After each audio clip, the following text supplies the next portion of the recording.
હવે તો કળિયુગનો પ્રભાવ છે, લોકો શમશાનમાંથી સીધા ભજીયા ખાવા જાય. અરે શમશાનમાં ભજીયા ખાય છે,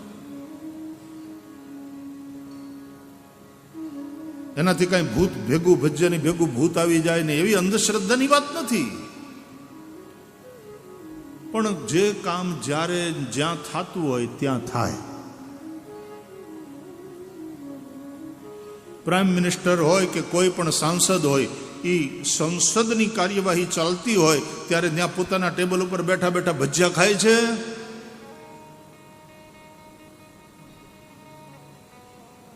ભજીયા ખાવામાં કોઈ પાપ નથી, ભાવ દે તો ખાઓ,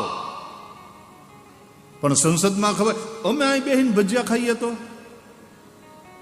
આઈસ્ક્રીમ ખાઈએ તો,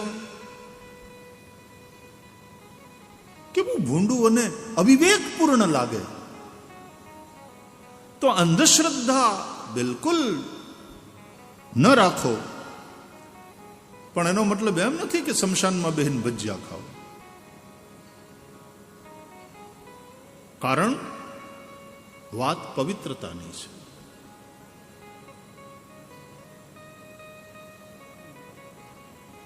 સ્મશાનની ભૂમિ, હા, અઘોરીઓ અને આંતે ને એ બધા જે પંથ છે એની વાત જુદી.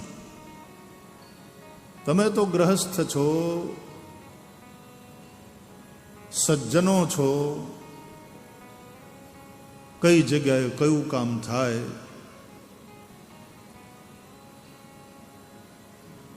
માણસની જાત જેટલી બગડી છે ને એટલા તો ઢોર પણ નથી બગડ્યા.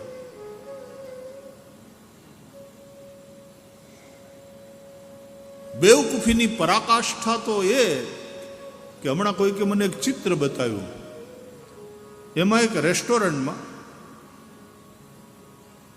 ટેબલ ઉપર બેઠા હતા, પણ ડાઇનિંગ ટેબલ ઉપર હતા, આગળ ટેબલ હતું, એના પર બધું પીરસાયું, અને જે બધા બેઠા હતા ને એ ટોયલેટનું કમોડ હતું બધાને.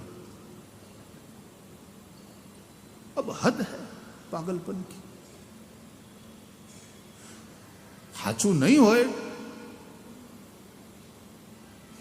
સાચું નહીં હોય એના એ ટાઈપનું પેલું હશે, પણ આ શું છે, આ કયું ગાંડ પણ છે. तुम्हारा मन स्वस्थ है? किस प्रकार की ये विकृति है?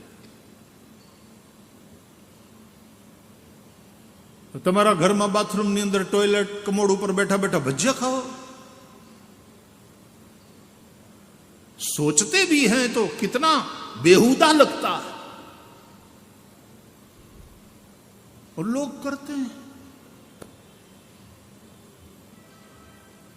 એટલા માટે વિવેક વિવેક વિવેક.